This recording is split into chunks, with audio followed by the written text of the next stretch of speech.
Welcome, I am Giovanni Tokarski. And I am Giulio Quarta. You're listening to Platform Coops Now, the podcast, a bi-weekly podcast on the platform cooperativism movement and how to realize your cooperative project and much more. How do we, the workers of the world, can get democratically organized at a global scale? How do we get beyond platform capitalism? How can we build a better future of care, joy and abundance for the many and not for the few? Enjoy, subscribe, and don't forget to share your thoughts and experience. Welcome to Platform Coops Now, the podcast. We are live. Welcome everyone to the third episode of Platform Coops Now, the podcast. And today on our podcast, we have representatives from Uruguay. We have Ines Vazquez Boasso, professor at the Public University in Uruguay, and which has many years of field experience in the cooperative sector. We have Alicia Maneiro, president of Cudecoop, Confederation of Cooperative Entity in Uruguay, and Gerardo Montes, main responsible of Sicoop program. So guys, can you quickly introduce yourself, give us some insight into what you do and who you are basically for our listeners. Okay, as you have introduced me, I am the president of Cudecoop. Cudecoop is a Uruguayan organization in which we have all the cooperative system integrated. We have all the ways of cooperativism. Become a cooperativist myself in 1990. I live in a cooperative. I've been working on the cooperative system since 2010, approximately. I used to be part of the FUCBAM, one of the federations which includes all the housing cooperatives in Uruguay. And after that, I got part in Cudecoop. Actually, I'm a teacher also. A bit of everything. Hello, Giovanni, Giulio, Alicia, and Gerardo. It's in first place, thank you for the invitation to comment on the experience of platform cooperatives in Uruguay, a topic particularly relevant for our cooperatives. I recently participated in the second edition of Platform in Cooperatives that Mondragon organized, which I truly enjoyed.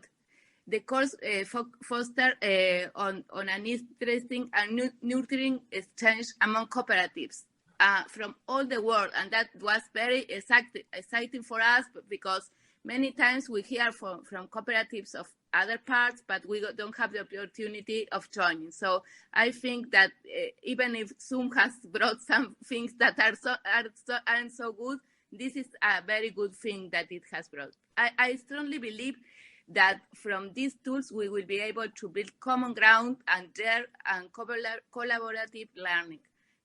I'm also a senior teacher and researcher at the Faculty of Economics, Sciences and Administration of the University of the Republic in Uruguay. Here I can gladly point out that younger people and students have become increasingly interested in cooperatives, especially since the incorporation of platform models. The pandemic brought about more changes because we went to full online classes, in fact. At first, we were afraid to process this change, particularly when we work with grassroots business, with cooperatives that are starting their path. We can confidently say that we did well. Today, we have interesting through a virtual meeting space where both students and entrepreneurs meet. I'm going to make a short introduction. I'm Gerardo Montes. I'm the responsible of the Sicoop program. I have more than 20 years in the cooperative movement in Uruguay. And right now, this program is very important. The first step was the transformation, the competitive advantage of the cooperative of consumers to make possible a transformation and have the opportunity to compete with great supermarkets, hyper supermarkets, and branding, tradings, and so on. But in the last 2 years, we are improving a system of intercooperation. Sicoop, it does mean system of intercooperation. And it was an incredible experience to share information with different types of scopes. And right now it's a central part and a central program of the co-construction of public policy, something that we are talking in few minutes. Okay, wonderful. We had many calls at this time before the podcast, and you told me that Uruguay is a very big and interesting experiment in cooperativism because there are many sectors of the cooperative economy collaborating and reinforcing each other. This in collaboration with the government and the cooperative economy. It is the bulk of the economy, the strongest player. So you are quite predominant at the national level. Tell us about how did it evolve? How are you doing? What's next? First of all, I'd like to thank our friends of Platform Coops Now for this invitation. It makes it possible for us to share our experience with you, not only about cooperativism in Uruguay, but also our Sicoop experience with you. So thank you very much for the invitation. It is important for people who don't live in Latin America to know that Uruguay is a very small country which has about 3.5 million of inhabitants, and between the two biggest countries in South America, Argentina and Brazil, facing the River Plate. Uruguay has some of the best development indicators of Latin America, and this is connected with the role of the cooperatives. The first cooperative experiences started at the end of the 19th century, associated to Spanish and Italian immigrants, basically. Today, Uruguay has more than 3,600 cooperatives all over the country and more than 1 million of associates, representing almost a third of its population. There are 5 kinds of cooperatives which have a great development. There are more than 2,000 housing cooperatives, which represent one of the most successful kinds of cooperatives in the world. Next, working cooperatives, with more than 800 cooperatives covering a great range of sectors. Rural cooperatives represent more than 100 organizations. And finally, there are 90 cooperatives of saving and credit and more than 40 consumer cooperatives, which have the largest number in people associated to them. The kind of cooperatives are organized in 10 federations and 1 confederation, Cudecoop, which is 34 years old and represents the unity of movement in the country. On the other hand, in the last year, the country has experienced a transformation process of public policy, developing a series of promoting tools which were very important, especially with the creation of the National Institute of Cooperativism, in which the cooperative sector is responsible of its ruling together with the government deputies. The Uruguayan cooperative system, like Uruguay in general, has a deep vision of international solidarity, and although its limited capacity, share the conviction of deepen the cooperation at global level as the only alternative to move forward effectively in the compromise of sustainable development that the United Nations has established.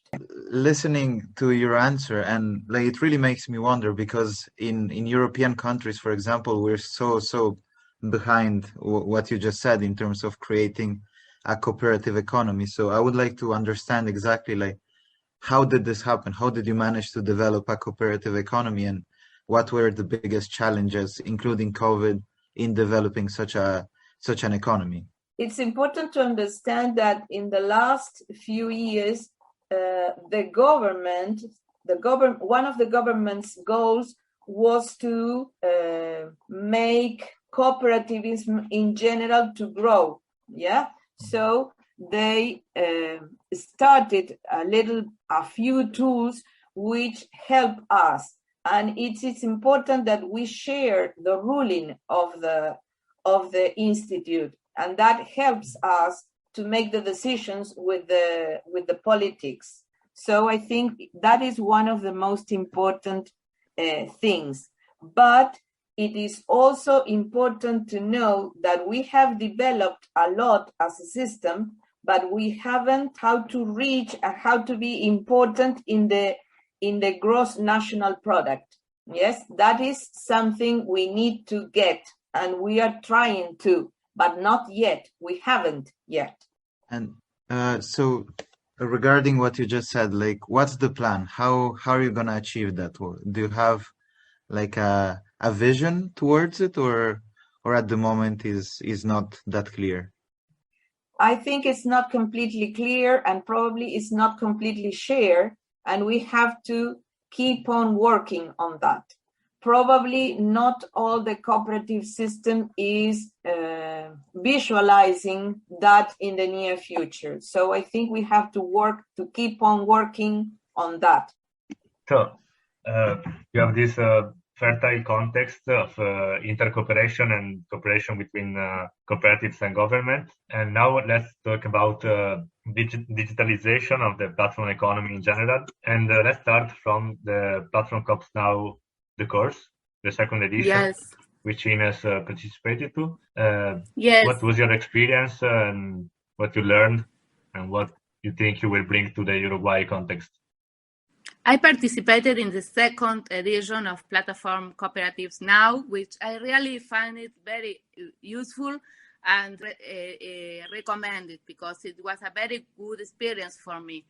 There was an excellent exchange between participants from many countries around the world who share their own challenges and the way to respond to these challenges that the digital area has brought to us, in fact.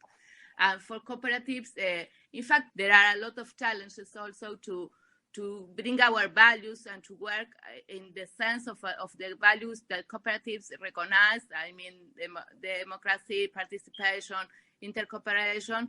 Even if it brings a lot of opportunities, we also have to make this in a proper way so that we really get the opportunity of bringing another kind of economy to this new era. In fact, for me, it was a honor to participate in the course. I really find people very interesting. In fact, the teachers from Mondragon and Trevor Schultz. And in fact, Trevor Schultz invited me together with other researchers to write a paper in collaboration with people from Colombia, Mexico, Indonesia, Africa, India, and I think that these tools are allowing us a richer exchange that in other places it was quite science fiction for us in other times. So in fact, we are working around a new experience that it's called Sicoop, and that's the case that I presented for let's say as a paper during the course. Yeah, thank you, Ines. And I would like actually because I would like to go back to something you said. You talked about sharing interculturally, and I think that's something very important to show that a model like the Uruguayan one can be replicated, can be expanded in other countries. So I would like to know, like, what's the message you would like to transmit to other cooperators around the world? And I think around the world, because the idea of this podcast is just that, actually, to share positive messages about the cooperative movement. So what's your message, and also what are your plans?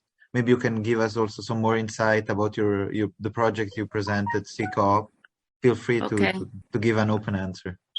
Okay, thank you. In fact, I think that from a small country, as Alicia was telling us, it's very good to tell you that the possible. I mean, we can make it if we make it together. We believe in the intercooperation as a great value because that's what we have lived almost our whole lives. In fact, Uruguayan cooperatives have a very important participation, for example, in ICA's cooperative, let's say, and all these things bring another kind of way to think of the world. I mean, it's possible to make it together, and it's much more possible if we join and we let's say we bring different capacities from different kind of cooperatives, production cooperatives, saving cooperatives, consumer cooperatives. In fact, this is the idea of the Sicoop that was first founded by the consumers cooperatives in Uruguay. I mean, the cooperatives that come from the consumer sector, and Cudecoop and Intercoop. Also, Uruguay, as far as it's a small country, is quite integrated because, well, it's quite easy to bring this kind of ideas, and it's also a country of many immigrants. So we are able to join and look the way we can collaborate. So, in fact, to talk about Sicoop, it's a way of participation and development of a strong and diverse intercooperative network. I mean, the way to make this is by bringing our capacities to the network, and that is probably the main difference that the platforms bring also. So it is a very good opportunity to show that we are able to make it. Today, Sicoop brings together consumer cooperatives, agricultural cooperatives, and production cooperatives, saving and credits, pre-cooperative groups. So it has signed both regional and international agreements also. In fact, the cooperatives in the south are quite integrated. So now an Argentina cooperative, also Federation of Cooperatives, also participate in this experience. And we have, probably Gerardo will tell you much more about this, but Sicoop also had the collaboration of Finland cooperatives and Sweden cooperatives. Sicoop comprises a wide range of cooperatives, and each one of them brings its own strengths and capacities to manage different issues like offering products, financing instruments, procuring procedures, and so on. I have also used a value map, I mean a tool to look which is the way that each cooperatives can join the platform, which is the role they will play in the platform. So as the consumer cooperatives have the center in this let's say this map, but then they coordinate, they bring other capacities from all other cooperatives, either making business or also teaching or sharing experience and so on. So it's a good way to say which role you will play and the way you will manage to get the experience together and what can expect each other from the other. So I think that another important thing is the concept that Trevor brings of producers, product cooperatives. I mean, in the sense as a cooperative, each member will be both a producer or bring a product or bring a service, and also buy or incorporate some beans that is offered inside the platform. So for Uruguay, this also represents challenges defining the legal formats, as I was telling you, to generate effective structures that rely and adjust to this new linkage between inside the digital area between the different cooperatives. Gerardo, Alicia, you want to add something? Maybe more concrete experiences or challenges of the last period? Of course, as Alicia told us and Ines, it's a very important experience because it's the result of the co-construction's public policy. As Alicia said, Uruguay had 3.5 million population. 1.3 million are members of the cooperative movement. So it's a very deep and important participation of the population in the cooperativism here in Uruguay. But we have to understand that there is a new starting point in the public policy when the General Cooperative Act was approved in 2008. That was a new period of development of the cooperative movement. The most important thing that we have to pay attention that with this law, it was possible the creation of the National Institute of Cooperativism, responsible for the promotion of the cooperative public policy. There is a council board that govern that institute, and we are members of this board. There is 3 members of the national government and 2 members of the cooperative movement, and there is the incredible space to make possible the co-construction of public policy. Sicoop is the result of that co-construction of public policy based on different approach. We have to understand that Sicoop has a social capital approach, a global value chain approach that is a very important because we are talking about the competitive advantage of different COPs all around the world that are facing the problems of the size of the different organizations, and that is a huge important issue that we have to pay attention. Capabilities approach, and of course, as Ines are telling us, the platforms cooperative. This program, the Sicoop system of intercooperation, makes possible the interactions of different types of cooperatives, consumers, producers, agricultural, housing, credit, banking, all that is our ecosystem. And working all together to achieve a common goal. And that is a main thing that we have to pay attention to. Build a new intercooperation process based on the creation of capabilities for human development. That is a very important thing. It's not an economical issue. It's a social, it's an empowerment of people in your own destiny and making possible the construction of different alternatives based in social justice.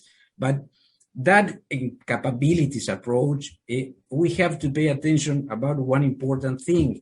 And of course, talking about the European and the American experiences. And we have to pay attention here about the global value chains and development.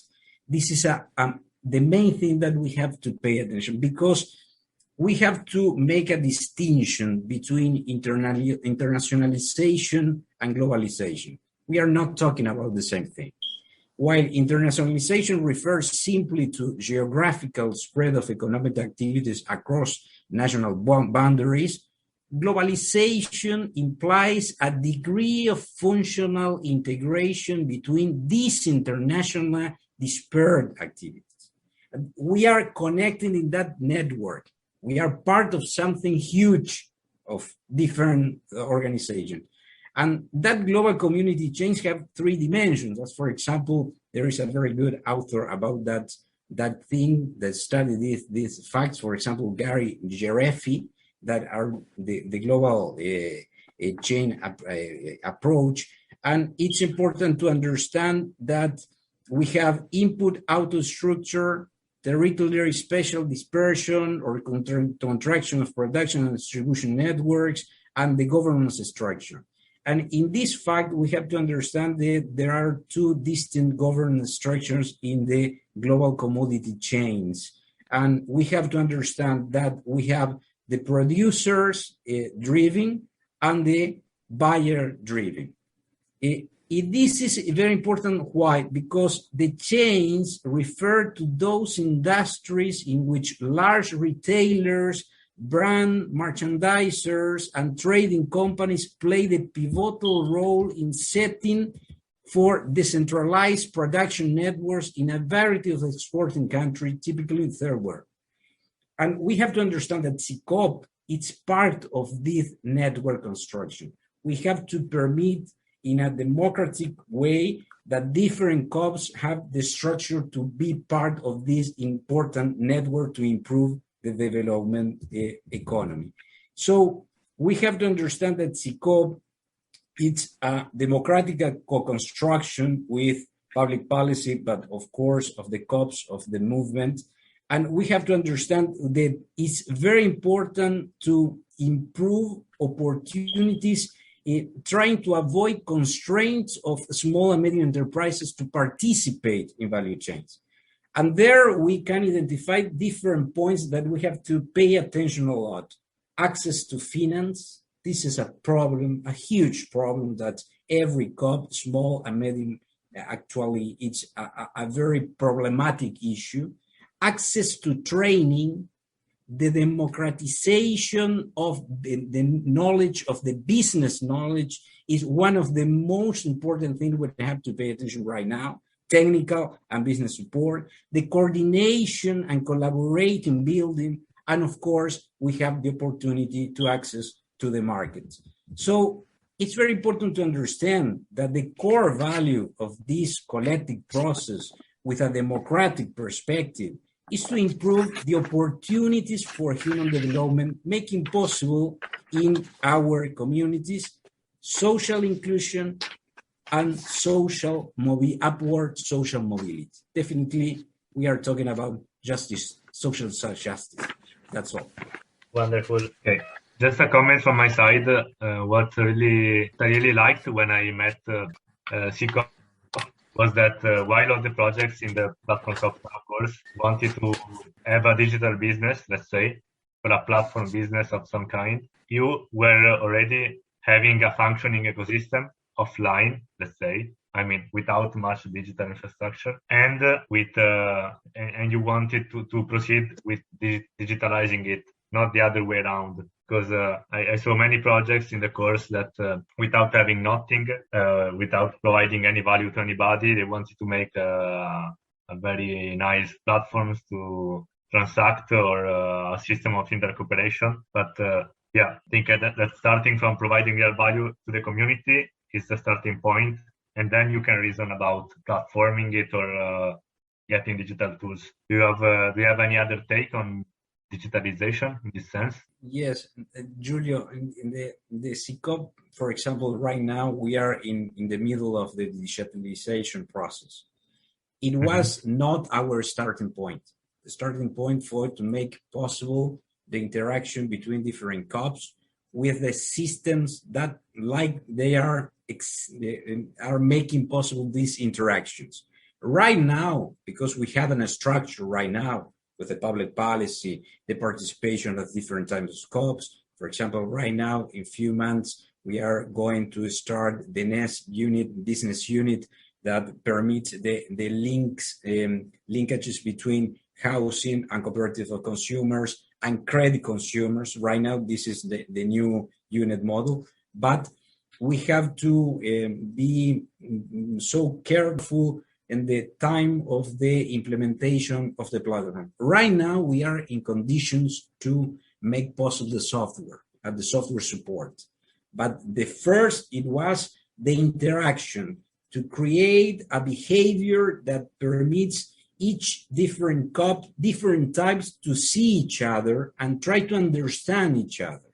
This is very important because cooperatives of consumers are speaking about the problems of cooperatives and consumers, but sometimes there is no easy to see what happened with housing COPs or with credit COPs, what kind of things they are trying to face or trying to problems that they have to the making decision process.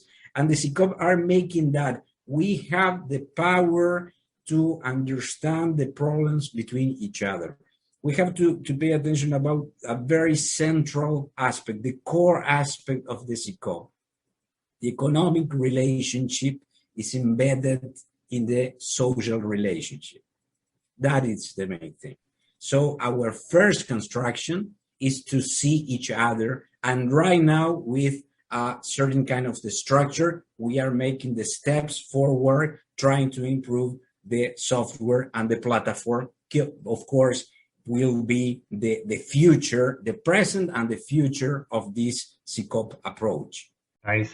We were thinking about what advice would you give to new cooperators out there? Because it's clear from this excellent talk that it's not just the cooperative itself, the point or the goal, but to try to develop ecosystems and networks and enabling tools for a vast number of cooperatives so that everybody gets advantage and that it can become actually a tool for mass empowerment and learning and democracy.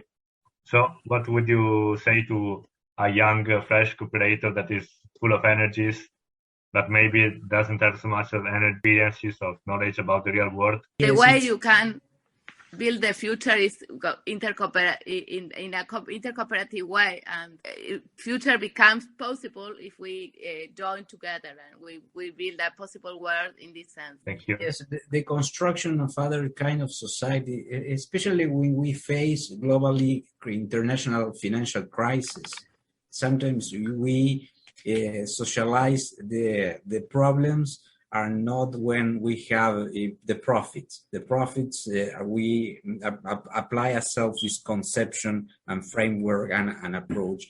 And we are in this issue about the Platform Coops, we are talking about the present and future of the involvement. We have to achieve some kind of goals that try to understand the complexity and of our capabilities to improve the human development. Social justice is not a simple word. We are talking about solidarity, and solidarity it's possible with an institutional solidarity. We need organizations and the democratic participation of people trying to solve the problems of the society. We are not talking about what's happened right now to our generation. We have to think about the next generation too. I think it is also important when you are focused in the intercooperativism experiences, you need to go over the barriers of the cooperative kinds. Yes, you need to look for the constitution of a real cooperative economical system. So it is important to pull down these barriers and to understand that we are all together in the same ship, trying to get something together for all of us. And it doesn't matter if I am part of a housing coop and my friend is part of a saving coop, credit coop. I think it is important to look for the future together and try to get to work on the same path. And that is very important if we discuss and if we construct together. If we build together, it is possible, but it is important to be focused on the goal we need to achieve. And on that, I have actually a quick question, because also I think creating this cooperation goes through the governments.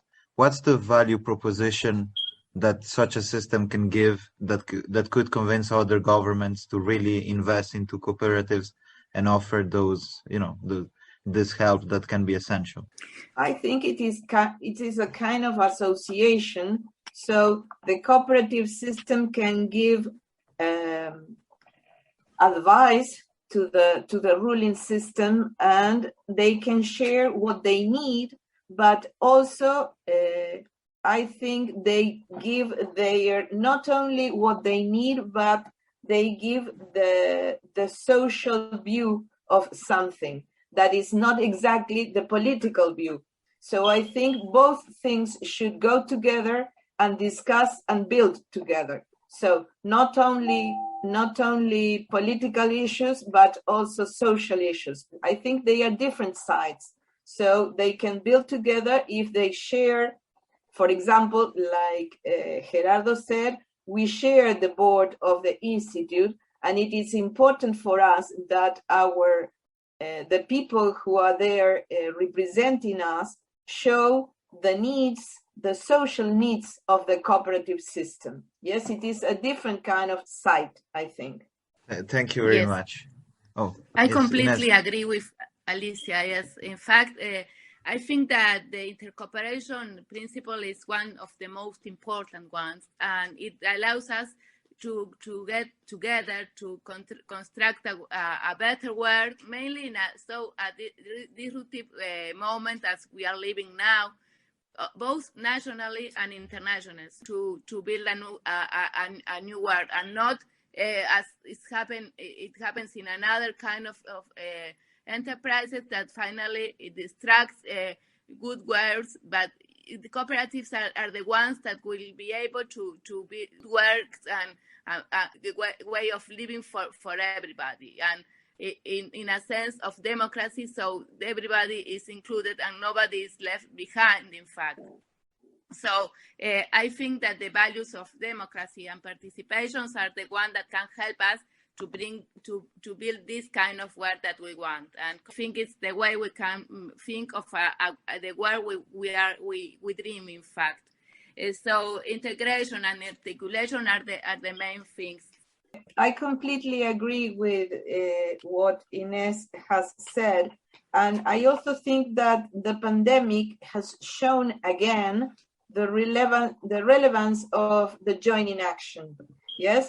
Because it's important. For example, here in Uruguay, so many groups of cooperatives, the rural working and saving and credit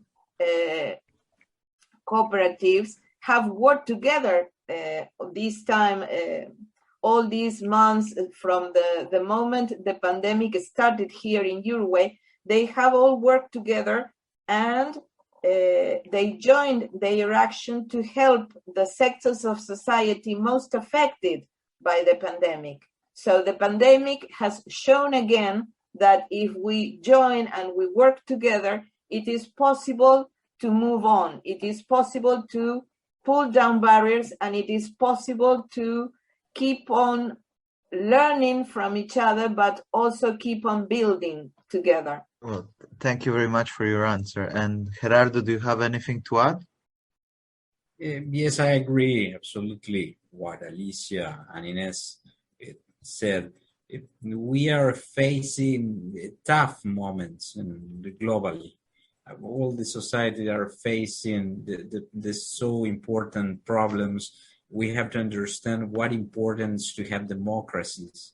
We have the opportunity to participate and have a free speech and free participation and making decision process. And what important is the welfare state, but of course we have to understand too the importance of our COPs that are facing every day the problems of our people, our members, families, people that lost jobs. For example, in the Uruguayan system, the COPs were institutions that protect so much to empowerment of people and to protect jobs and labor working condition with quality. And so we are talking about the same thing. Today, with this pandemic issue and with this environment of a huge risk about health and social security, solidarity is the way. And solidarity, it's possible with members that are members of COPs, of cooperatives. We are members of this universal society that is based in common values. And solidarity is one of the most important that we have to pay attention and we have to work on it. Well, thank you very much for your message. I think it was a message realist, but very full of hope. And with this being said, I would like to conclude everything by promoting shortly the course, because as Ines said, she was part of the second edition. Well, the third edition is coming out soon. It's gonna start the 30th of August, and you can sign in either in the description of this podcast or on our social media channel on Instagram. We will be also posting some content on some information about the course itself and who is it for, so stay tuned. Well, thank you very much, guys, and thank you for everything. Thank you. Thank you. It was a Thank pleasure. you. It was a pleasure.